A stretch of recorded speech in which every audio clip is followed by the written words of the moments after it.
They gave speeches, wore black, held hands, and stood over a casket with my name on it, but I was still breathing. The first time I saw my own funeral, I was in sweatpants, microwaving soup. My phone buzzed with a message from Aunt Rose, someone I hadn't heard from in years. No greeting, no explanation, just a line that hit like a frostbite to the spine. Emma, I'm so sorry. I didn't know.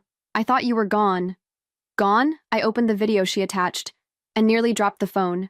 It started with stained glass. Windows. Soft organ music. A church I recognized. St. Matthew's. The place my parents dragged me to every Christmas. Back when pretending we were a normal family was still in style. Then the camera panned, slow, shaky, to a podium. My mother stood behind it, in black lace, dabbing fake tears. My father stiff beside her, one hand gripping the edge of the wood like it might give way, and behind them, a closed casket. With a framed photo of me, smiling in the exact blouse I'd worn in my last job interview. I couldn't breathe. Then I heard my sister's voice. Soft, shaking, but performative. Emma always struggled, but we loved her. And now she's finally at peace. They buried me, while I was standing in my kitchen, holding a spoon. They had cut me off so thoroughly, blocking my calls, erasing me from family gatherings, and spreading rumors I'd moved abroad, that they assumed no one would question my sudden disappearance. I didn't cry. I didn't scream. I just watched, frozen in the one moment that split my life in two, before they tried to erase me. And the second I decided I'd never let them, I watched the video again, and again. Not because I didn't believe it, but because some sick part of me needed to see how far they went. The floral arrangements, the slideshow, the priest saying my name like it was already carved in stone. They called it a memorial service. No body, no cause of death, just carefully worded phrases. She drifted away. She's free now. Let's remember the good parts of her. Good parts? They'd spent years treating me like a stain they couldn't scrub out of the family name. And now, suddenly I was some tragic angel? It felt like theater. No, it was theater. And the audience? Old family friends, church ladies, my third-grade piano teacher, all crying into tissues, whispering things like, so young. She always seemed so lonely. God rest her soul. My soul was fine. Thank you. I checked my pulse. Still, there. So why did I feel like I was the ghost? I called my mother. Straight to voicemail. Texted my sister. Hey, weird question. Am I dead? No reply. I called Aunt Rose. She picked up in a whisper. Emma, she said. Her voice cracked. Oh, my God, you're alive. They told us it happened months ago. That you didn't want a funeral, just something small, quiet, peaceful. Like erasing someone from the world could ever be that. I was shaking now. Not with sadness, not with fear, with clarity. They hadn't just given up on me. They had officially replaced me with a lie. And it was time I brought the truth to the surface. Even if I had to crawl out of my own grave to do it. The first thing I did was Google my name, not in a vanity way. Not anymore. I typed it like a stranger might. Emma Lee Carter, obituary. And there it was, a clean little death notice on my sister's Facebook page, dated 6 weeks ago. 300 comments, condolences, prayer emojis. One person even offered to watch the house while the family grieves. Grieves. Under the post was a photo of me, cropped from a college graduation pic. And the caption? We lost her, but heaven gained an angel. No cause of death, no date of death, just the performance of mourning, wrapped in likes and digital sympathy. I took a screenshot and kept digging. It didn't take long before I found something worse. There it was, filed with the state. An actual death certificate. Name, Emma Lee Carter, date of death, March 3rd. Cause, natural causes. Filed by Sharon Carter, my mother filed, signed, stamped, official. I wasn't just a rumor.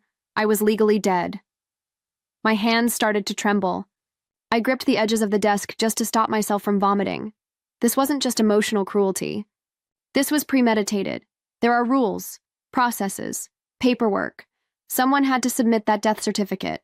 Someone had to convince a government office that I had died, without ever producing a body. Who does that? Who signs their daughter out of existence? I called the number listed on the document, the county clerk's office. The woman on the line sounded bored until I gave her my name. Pause. I'm sorry, ma'am. Did you say your name is Emma Carter? Yes. Longer pause. I think you'll need to come in. That's when I knew. This wasn't an accident. It wasn't a mistake. It was a cover-up, a financial move, a purge, and they never thought I'd live long enough to see it unravel. The clerk's office smelled like lemon cleaner and old envelopes. The woman behind the counter couldn't stop staring at me, not in a rude way, in a terrified I'm seeing a ghost kind of way. She pulled up the record again. Same certificate. Same lie. Then she whispered like we were in church. Your file was flagged. Something didn't add up. But your mother, she insisted. She said there was no autopsy, said it was private family business. I leaned in. How did she even do it? No body, no hospital, no death certificate from a coroner, just paperwork. The woman gave me a name, a retired notary, someone who'd signed off on the documents. He's old school, been doing this for 40 years. You didn't hear it from me. I found him in a little law office above a hardware store, gold-lettered window, dusty blinds, the kind of place that smelled like burnt coffee and paperwork from 1992. He looked up as I stepped in, didn't flinch, didn't look surprised.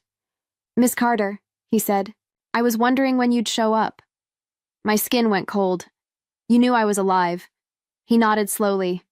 Your mother told me you had passed, but I never saw proof. No coroner report, no medical statement, just a typed note and a lot of urgency. She said you didn't want to be remembered, that you wanted it quiet. I laughed once, short and bitter. And you just believed her? He sighed. I didn't believe her. I believed she'd made you disappear. That's not the same thing. Then he opened a drawer and pulled out a folder. Inside, a revoked medical. Power of attorney, a trust amendment signed 2 days after the death, and a letter from my grandmother's old lawyer, marked, undelivered. You were written out of the will, Miss Carter, quietly, the same week you supposedly died. He looked at me then, not with pity, with something like guilt. They didn't just bury your name, they buried your future. I stood there, holding the folder like it weighed 1,000 pounds. That was the moment I stopped being confused, stopped hoping it was a misunderstanding, stopped thinking maybe one of them would call and say it was all a mistake. No, this wasn't a funeral. It was a hostile takeover, and I was done playing dead. The invitation was a mass text, polished, formal, like they were inviting people to a garden wedding. You are warmly invited to a remembrance reception for our beloved Emma Lee Carter. Casual attire, light refreshments, no gifts, just memories. I stared at the screen. They were throwing a party for my death, a catered wake for the daughter they erased. I checked the date, Saturday, the location, the Carter estate, the same place I grew up, the same place I hadn't been welcome in for nearly 4 years. No RSVP option, no contact info, just a time, a place, a performance. I called the venue, a private events firm my family used for fundraisers, gave them a fake name, asked if they had the guest list finalized. They did, and my name wasn't on it. Of course it wasn't. Dead girls don't get invites, but I didn't need one. I drove to the estate that Saturday, parked half a block away, and waited in my car. From the outside, everything looked normal. Balloons, canapes, jazz trio playing in the backyard. I watched as they greeted guests with tight hugs and tears they could switch on and off like a faucet. My sister wore white, not black, some twisted, attempt at purity or rebirth.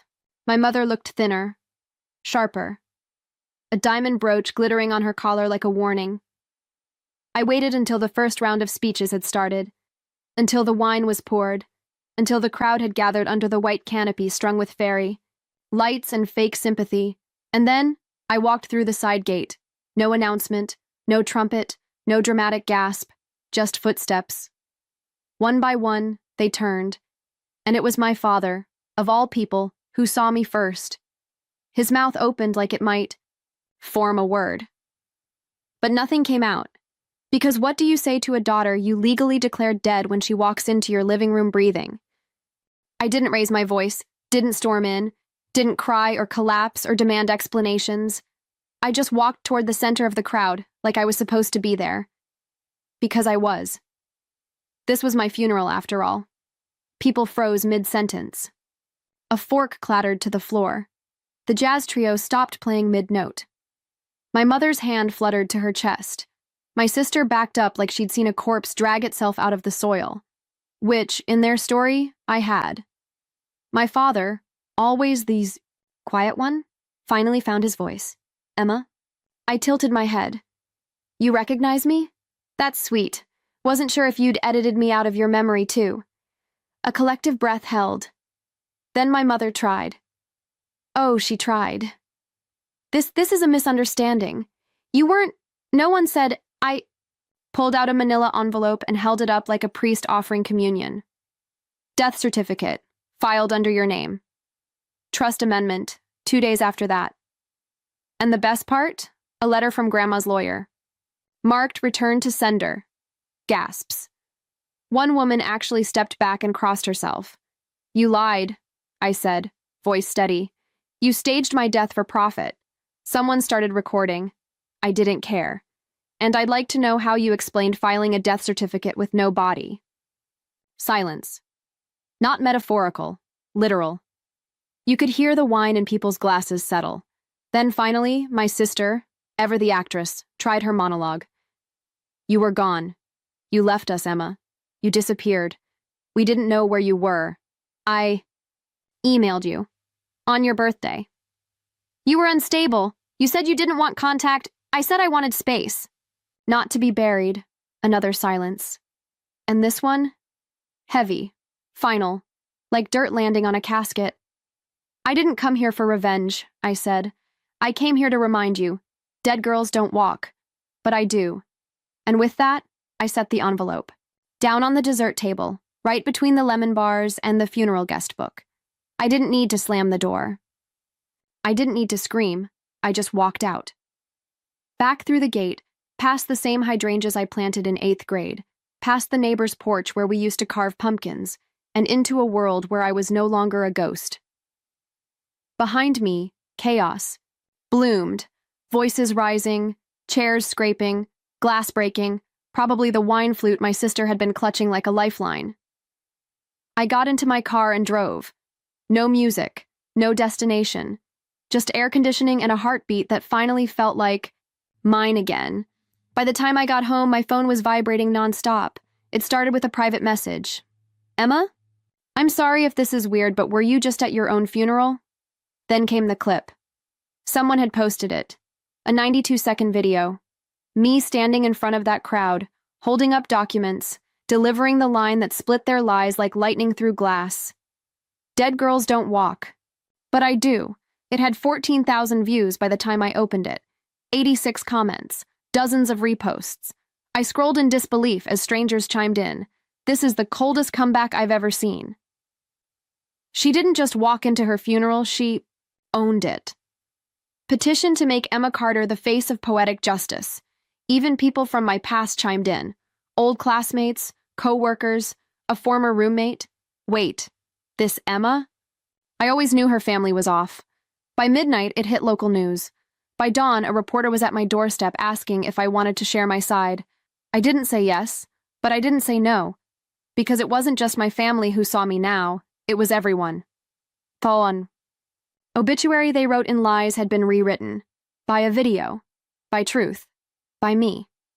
I always thought justice came with flashing lights or courtroom showdowns.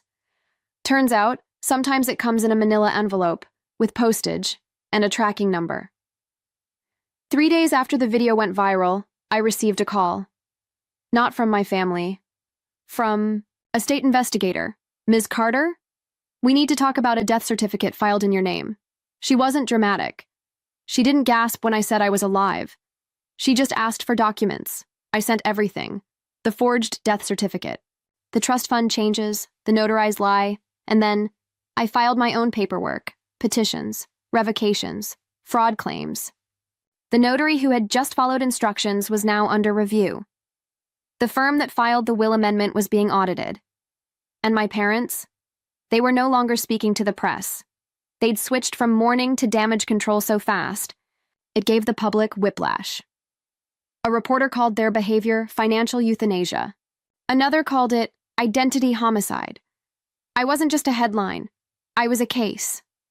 The trust fund my grandmother had left, supposedly split between remaining family, was frozen pending review. A lawyer representing the estate called me privately. If half of what you're alleging is true, he said, your parents are going to wish you really had died quietly.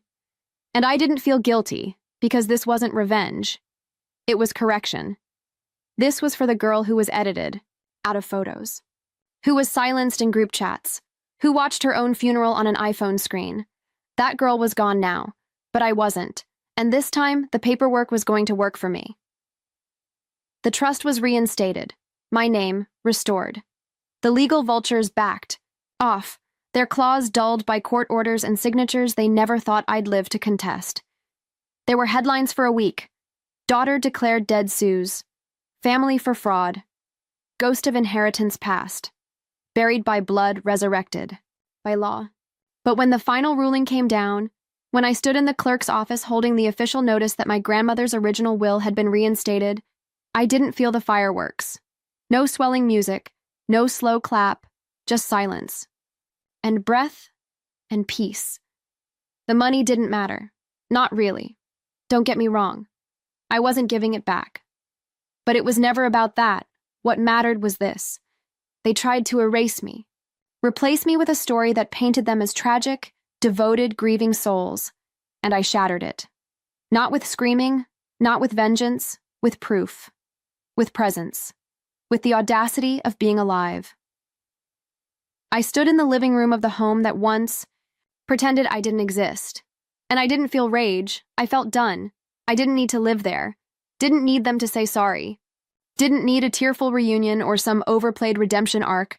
What I needed, what I won, was my name, my history, my voice. That they couldn't take. That I reclaimed. Inheritance wasn't the real victory. Survival was. And the quiet, undeniable knowledge that no matter how deeply they buried me, I knew how to dig. I came back one last time. Not to the house, not to the courtroom, to the place it all started. My grandmother's grave sat on a quiet hill outside town. No marble angels, no family crest, just a stone with her name and the words, she never backed down. She hadn't. And now, neither had I. I brought fresh violets, her favorite, and a copy of the document they tried to hide, her original will, with my name written in bold, clear ink. I laid it down beside the flowers. They tried to bury me, Nana. I said. But I made sure they were the ones exposed. The breeze was soft that day, like a thank you. Like a whisper that said, I knew you'd come back. I didn't cry. I smiled, because in the end, it wasn't the money, the name, or the legal win that gave me peace. It was truth. I'd been erased. Declared gone. Eulogized in front of strangers. But now, the truth had a heartbeat. Mine. They planned my funeral, wrote the speeches, cried for a version of me they had already discarded. But I wasn't dead. I walked in, breathing. And I walked. Out with something more powerful than revenge. I walked out with the truth.